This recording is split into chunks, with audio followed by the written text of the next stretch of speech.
Moose Vlog, Lexter Hiking TV. Ito ang gabay at aligabay na nagbibigay sa mga taong nawala ng pag-asa. Ito ang programa ito ay para sa iyo.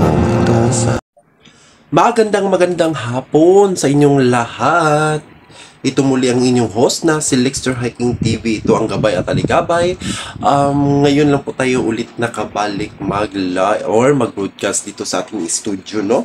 At matagal-tagal po tayong hindi nakabalik at hindi tayo nakapag-broadcast. It because busy po ang inyong host. Ngayon, ang ating mga aalamin ngayon natin, ang ating topic ngayon, it's all about mga swerte na pwedeng mangyayari ngayon sa inyo, no? Ngayong Marso or March, April at saka May, no? May mga posibleng darating, no? Mga hula natin na posibleng may darating na mangyayari ngayong March, April at saka ngayong April may mga sakuna na posibleng mangyayari, no? Doon sa ibang lugar. Hindi natin i-mention pero iyan po ay mangyayari, no? This coming April at saka March to April at saka June, no? May mga something na paparating na mga hindi natin inaasahan.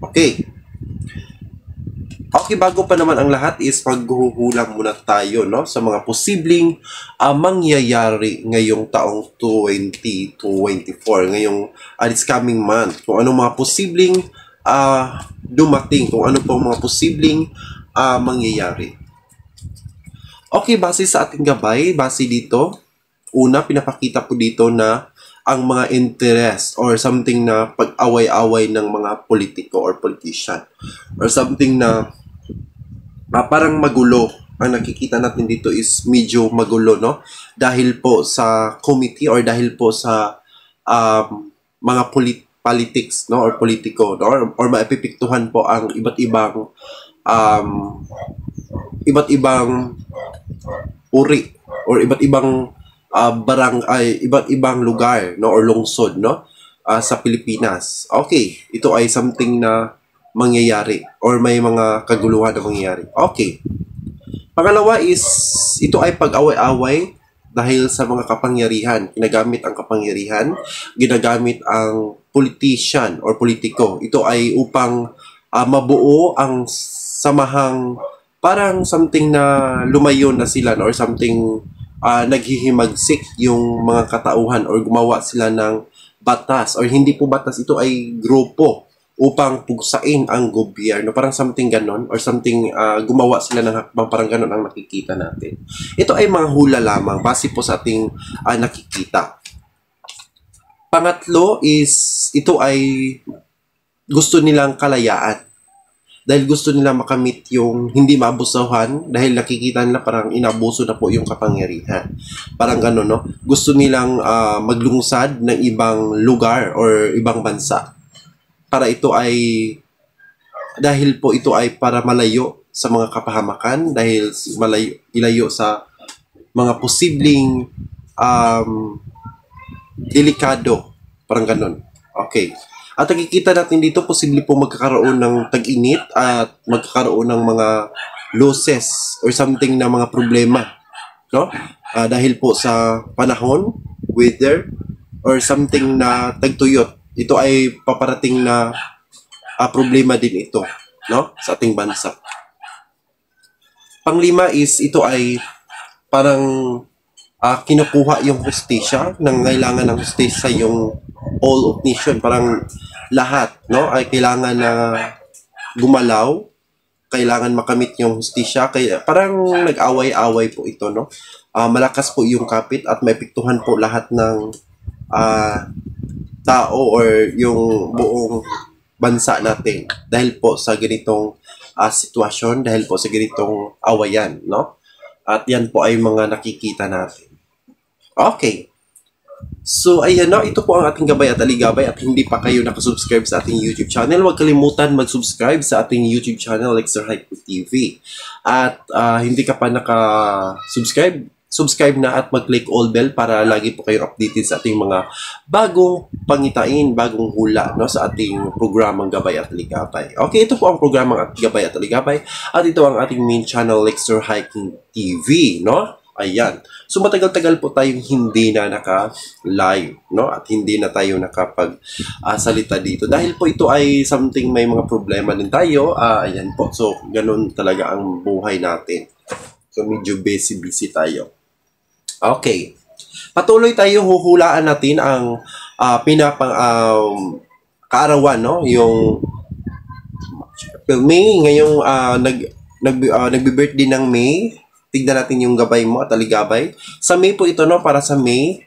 Sa May, pinapakita dito ay magkakaroon ka daw ng magandang trabaho na paparating sa iyo at nagpo-focus ka daw sa iyong motivation or goal. At nakikita natin dito, magkakaroon ka ng magandang asawa or magkakaroon ka ng mabuting asawa upang kayo ay mabigyan ng malakas at mabigyan ng magandang oportunidad na trabaho at mga blessing na dumating sa iyo. At may mga 3 taong lalapit sa iyo na posible pong magkakaroon ka ng magandang kaibigan at lahat ay ito ay makatiwalaan sa iyo at kung ano mang mangyari sa iyo, sila po ay handang sasagip sa iyo at tutulong sa iyo. Ayan. At nakikita natin dito may hustisya ka pong haharapin upang ito ay mawakasan na yung matagal na kinikimkim mo na problema. Ito ay madali lang para sa iyo. At nakikita natin dito posible po magkakaroon ka ng negosyo na interesado yung buong pamilya mo at confident po yung buhay mo sa ganitong uri ng trabaho. At nakikita natin dito magkakaroon ka ng magandang oportunidad na mamayaman ngayong taon or ngayong buwan na paparating sa iyo at posibleng hindi lang po iyang nabuwan, ito ay patuloy-tuloy po yung swerte mo. Okay. At maghuhula muna tayo sa taong 1997. Okay, sa taong 1997, tingnan natin ang iyong kapalaran at gabay. Paparating na Marso at April at saka May, no? Ito ay magkakaroon ka daw ng matinding galit at awayan at bangayan sa iyong pamilya. Parang magulo po yung buhay mo. At nakakita natin dito kahit ano pong gawin mo, kahit anong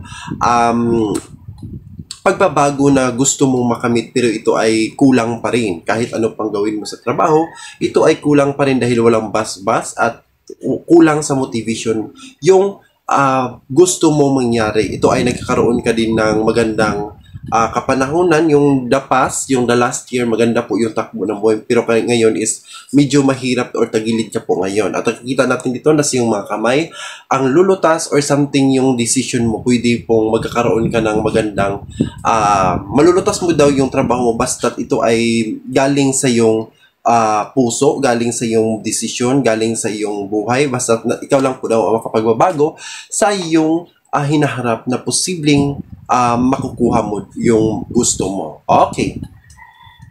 At ngayon, ang topic natin ngayon is may mga posibleng may pagbabago at may mga posible pong mangyayari sa taong sa paparating na buwan. Dahil po ngayong buwan na ito is posible pong malakas yung enerhiya ng kasamaan at malakas po yung enerhiya ng tinatawag nating galit, puot, at inggit, no? At ngayon mag-ingat-ingat po tayo kapag ikaw ay nakikita or yung taong gusto kang linlangin. Mag-ingat-ingat ka sa mga taong gusto kong linlangin dahil sila ay gustong ipagtataob ka at gusto nila makuha yung loob mo. Kapag makuha ng loob mo, yan po ang oportunidad na posibleng papasok na po ang kanilang mga balak sa iyo. At palagi po kayo mag-ingat-ingat dahil yan po ang oportunidad na posibleng tatakbo or may mga pangyayari na hindi mo inasahan na hindi mo magugustuhan. Despite sa iyong buhay, ay posible mong mag-stand ka sa iyong sarili na dapat mong kontrolin, dapat mong limitasyon or may limitasyon ka sa iyong sarili upang mapag-ugnay sa ibang taong sa mga taong hindi mo nakikilala o yung stranger na pwedeng gagamitin ka upang ipataklob ka, parang something na gusto nilang i-down ka dahil sila ay naiinggit sa iyo. Ayan po ang ating mga topic na mas na importante ngayon. Okay, sa mga malakas na kapit ngayong taon, no? Ito ay mga bigyan natin hints na mga malakas na kapit. Ito ay ang Leo, no? mga sudyaksay na malakas ang kapit, malakas ang kapangyarihan, malakas ang ilang motivation ngayong taong 2024, Year of Wood Dragon. Ito ay ang Leo, Libra, at saka Pig, at saka Leo, Libra, Taurus, Capricorn, and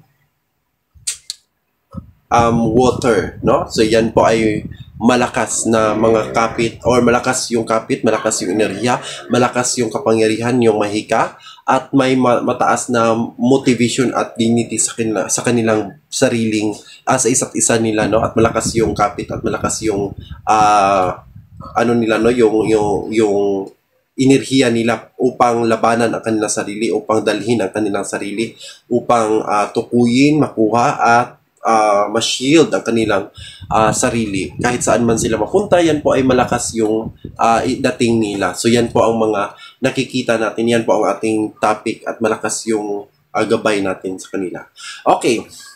Okay, dito naman tayo, maghula naman tayo sa taong 1998. Okay, sa taong 1998 na papasok na Marso or March, April, May, at saka June, no? Ito ay para sa iyo. Okay, sa 1998, nakikita natin dito, nangangailangan ka ng gabay, nangangailangan ka ng puhunan, nangangailangan ka ng exact na tao na pwedeng tutulong sa iyo. Pero ito ay posible pong mangyayari kapag ito ay nakamtan mo na or nakukuha mo na yung loob sa isang taong gusto mong humingi ng tulong, no? Ayan. At forever kang may problema, hindi ka masyadong nakakatulog, lakas po yung anxiety mo, lakas po yung stress mo sa buhay, masyadong negatibo yung bawat galaw mo, parang limitation yung bawat galaw mo, parang lagi kang galit. At nakikita nito, marami kang pinapangarap, pero ito ay pinagsisihan mo dahil dati yan ay hindi mo nagawa at hindi mo nakuha at hindi mo ito nagampanan. Pero ngayon is huli na para sa iyo, is huli na ang lahat, no? Para sa iyo yan po ay iniisip mo. Parang something na nahuhuli ka na sa paraan na nandoon ka na. Okay. At nakikita natin dito, posible pong may tao pong binabalik-balikan mo hanggat ngayon is hindi mo pa rin nakaka-move on dahil siya po ang tulay, o siya po ang parang something na way na ito ay makapagbago sa buhay mo. Pero ito ay sinasayang mo at yan po ay posibleng nangyayari sa buhay mo. At nakikita natin dito parang something na gusto mong makuha agad yung yung gusto mong makamtan yung inaasahan mo, pero ito ay hindi mo talaga nakukuha dahil sa yung mga decision na mali, no? Yung mga false decision mo, yung mga decision mo na hindi mo kayang panindigan. Kaya po ito ay padalos-dalos ka, kaya po ay hindi mo nakuha yung ganong mga gusto mo. At nakikita natin dito, hindi ka naman nawala sa balandra dahil nakikita naman natin dito, yung husband mo yan po ay nagdadala ng swerte sa iyo, pero ito ay nakukulangan ka pa, hindi mo nakita yung opportunity, hindi mo nakita yung ang kanyang effort, hindi mo pinahalagahan yung effort niya, pero siya po ang tinatawag sa ating gabay, siya po ang pwedeng tutulong or makakabawi or makakapagbukas sa iyong kagustuhan kung ikaw ay 100% na binigay mo yung suporta sa iyong asawa. So, ayan na po para sa iyo. Maraming salamat at ito ay gabay lamang para sa inyo. Okay, sa mga taong pinanganak na Year of the Dog, ito ay Year of the Dog. Tingnan natin ang iyong gabay at aligabay. Okay, sa Year of the Dog. Sa Year of the Dog, nakikita natin dito, malakas po yung motivation mo sa buhay, lakas yung dignity mo, lakas ng enerhiya mo ngayong month na ngayon.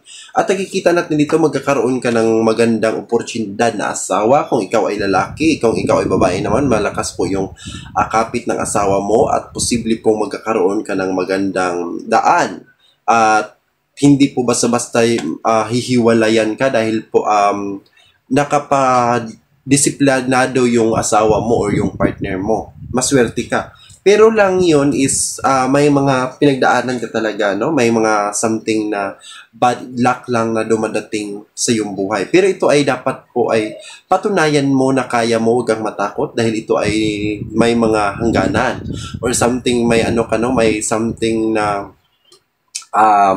hindi mo talaga may kahinaan ka po na dapat mong harapin upang ito ay malampasan mo lahat ng problema mo. So, yan po. Pero minsan po, tinatago mo talaga yung mga negative or something na nangyari na past. Tinatago mo talaga, ayaw mong maisupubliko ang problemang ito dahil nakikita naman natin dito ay hindi mo binubuksan yung mga mata mo, hindi mo pinapaniwalaan yung sarili mo at the time at nakikita natin dito tinatago mo lang dahil maatatakot ka, tinatago mo lang dahil posibleng magkakaroon ng gulo, ayaw mo ng gulo. At nakikita natin dito magkakaroon ka pa ng chance kung ito ay iiwan mo, handa kang iiwan, handa mong putulin ang kaugnayan sa taong malas sa'yo. Kung kaya mo, pero kung kaya mo, ito ay magbibigay ng ningning na 7 bituin na ningning at isang sana posibleng magdadala ng gabay at posibleng bigyan ka ng tamang daan at ilaw para sa iyong buhay. Okay, ayan lang po para sa iyo. Maraming salamat sa walang sawang pagsuporta at hindi pa kayo nakasubscribe sa ating YouTube channel, mag-subscribe at i-click all bell para lagi po kayong updated sa ating mga panibagong video. Ayan. Dito lang po tayo. Ito muli ang inyong host na si Lexter Hiking TV. God bless at maraming salamat po.